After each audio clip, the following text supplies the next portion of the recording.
Shabbat Shalom. I'd like to welcome 26 Israeli educators from all over Israel who are with us and celebrating Shabbat with us. Bruchim habayim, welcome.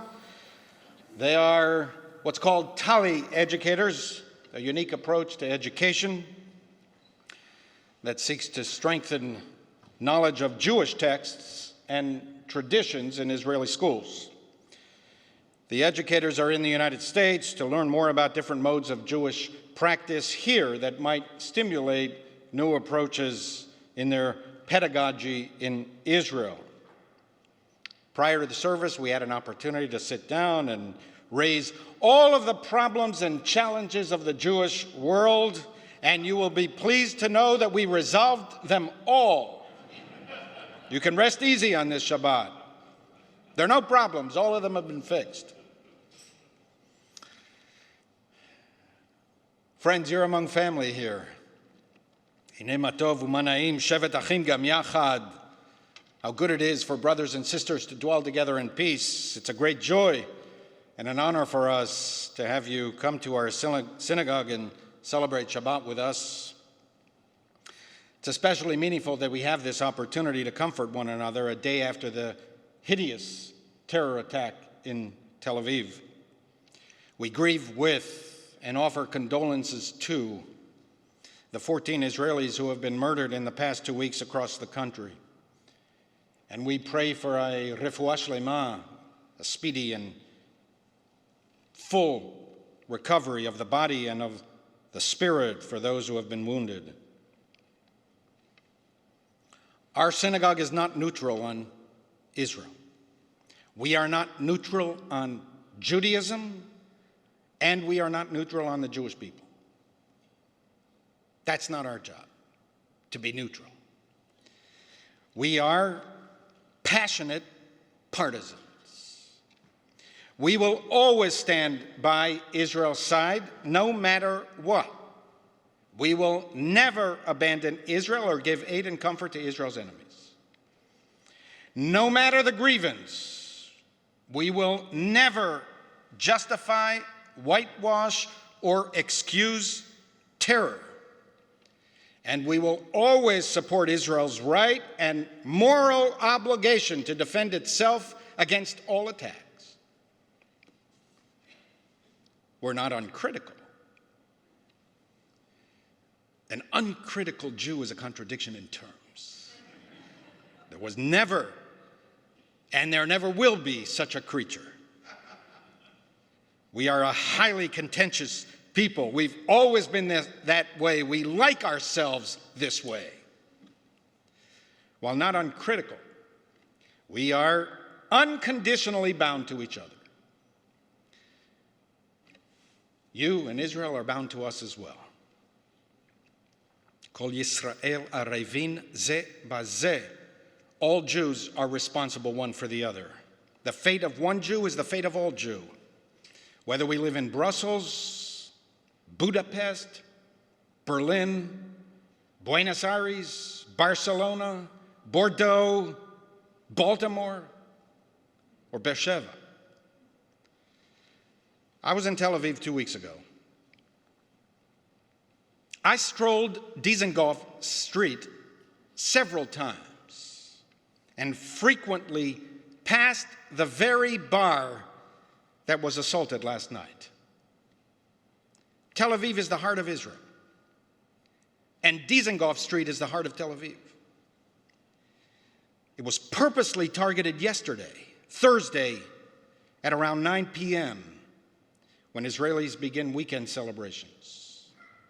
The restaurants and bars on Thursday evening in Tel Aviv are packed, especially with young people out for a good time. There is a zest for life that is indomitable in Israel.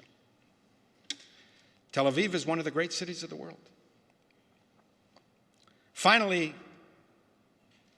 in December, for the first time in 3 years, we will be traveling to Israel on our synagogue mission. I urge you to register early. For those who have never been, and even for those who haven't been in 3 years. You'll be amazed at the energy of this city. First of all, there's construction everywhere. You can't even walk 1 block in central Tel Aviv without dodging some massive building going up or older buildings coming down. Construction of the new Tel Aviv subway is all over the place. Tel Aviv is a world center of finance, technology, security systems, science, medicine, the arts, fashion. It's now a culinary destination. People go to Israel to eat. Used to be that Israelis didn't have time to even think about food. You'd walk into a little corner or establishment and they'd ask you what you wanted. And if you responded, "What are my choices?" they would answer yes or no. Now, Israel exports the most groundbreaking chefs. By the way, I studied with Israel's most famous chef. I was in high school with him. People flock to Tel Aviv because they want to be part of its vigor and vitality. It is a live and let live city. Recently voted the most gay-friendly city in the world. It's a fun place. Like Israel itself, Tel Aviv pulsates with energy and ingenuity and restless talent, world-class talent. The numbers of geniuses nurtured in Israel, the Nobel Prize winners, the brilliant authors, the world-class musicians, the great universities, the amazing scientists and medical centers, the high-tech entrepreneurs that changed the world. It boggles the mind how this happened and how it happened so quickly. 100 years ago, Tel Aviv was only sand dunes.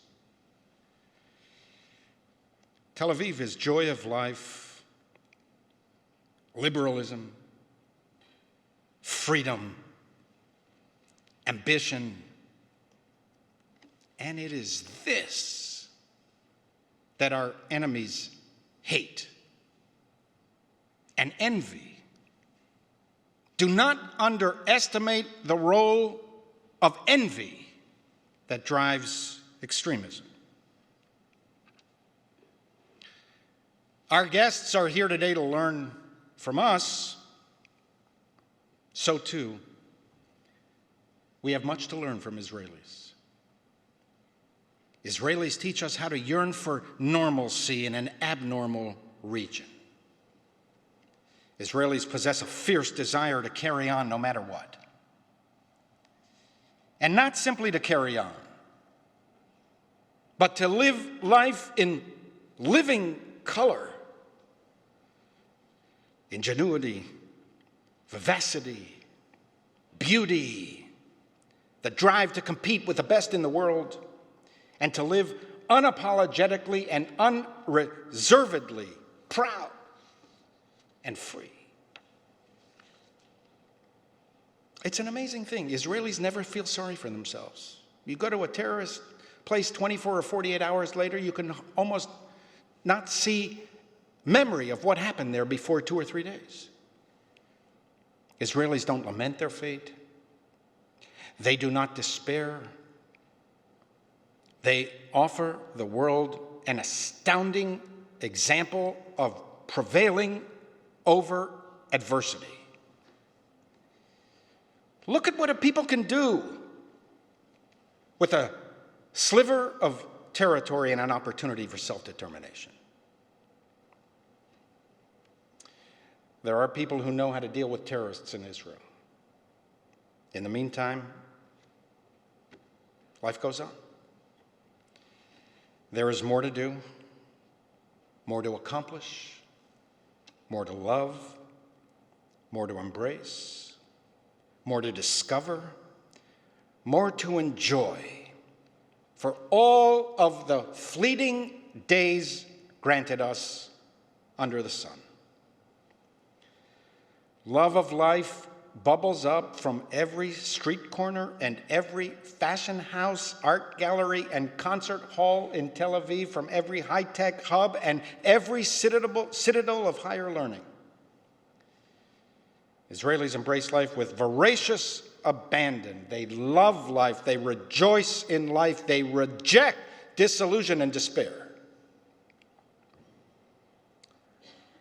Hamas and Islamic Jihad celebrated yesterday's attacks in Tel Aviv.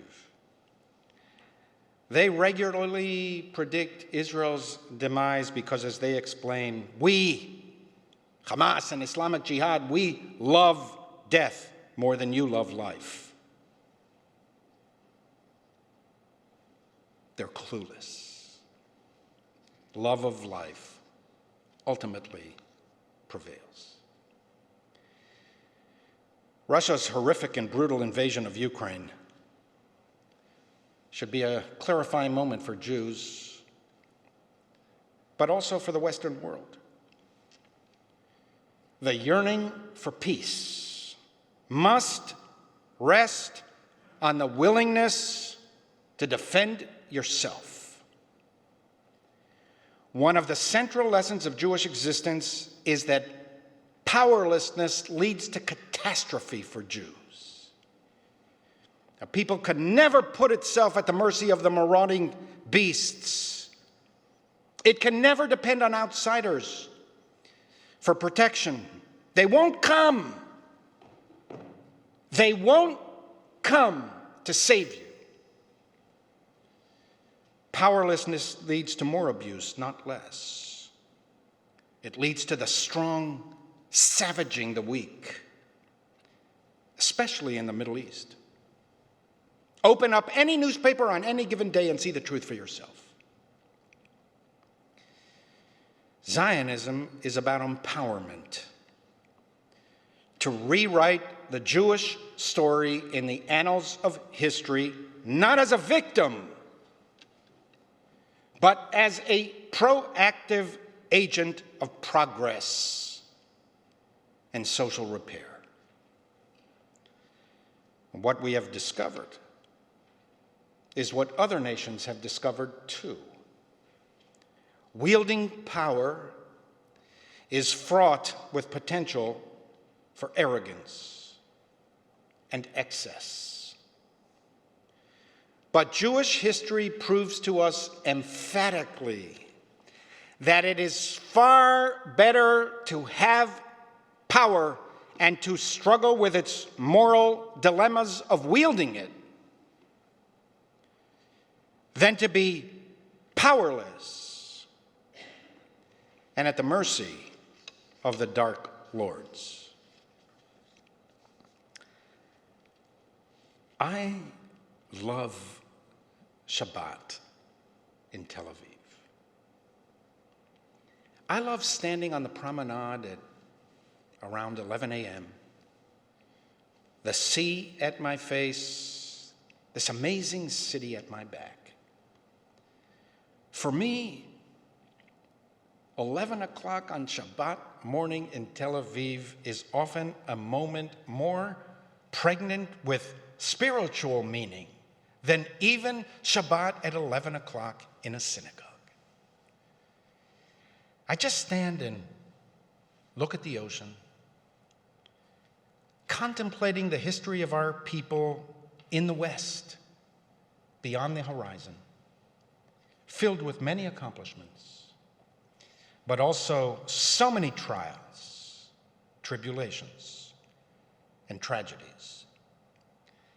All the while, behind me, steady streams of Israeli families, rivers of Israeli families, make their way north to the old port, now a magnet for Shabbat brunch. Every family carries multiple children with them, some old enough to walk, others in baby carriages. You get caught in traffic jams of baby carriages on Shabbat in Tel Aviv. And I always think to myself, This is what true freedom means for Jews. To spend Shabbat in Tel Aviv, to stroll the promenade in the Promised Land, the gentle breezes blowing in from beyond the horizons of Jewish history, is to feel a sense of Jewish ease and contentment that no Jew has experienced in 2,000 years. In flying to Israel, upon my first glance of the Tel Aviv skyline, in final descent above Ben Gurion Airport, the white city slowly emerging from the Azure Sea, I often recite to myself these words from the prophet Amos. Veshavti et shvut ami Yisrael. Uvanu arim neshamot ve'yashav. I will restore my people Israel. They shall rebuild ruined cities and inhabit them. They shall plant vineyards and drink their wine. They shall till gardens and eat their fruit. Unetatim al admatam. And I will plant them on their own soil, nevermore to be uprooted from the soil I have given them. Ruined cities are rebuilt, the people restored, nevermore to be uprooted from the soil of the Promised Land.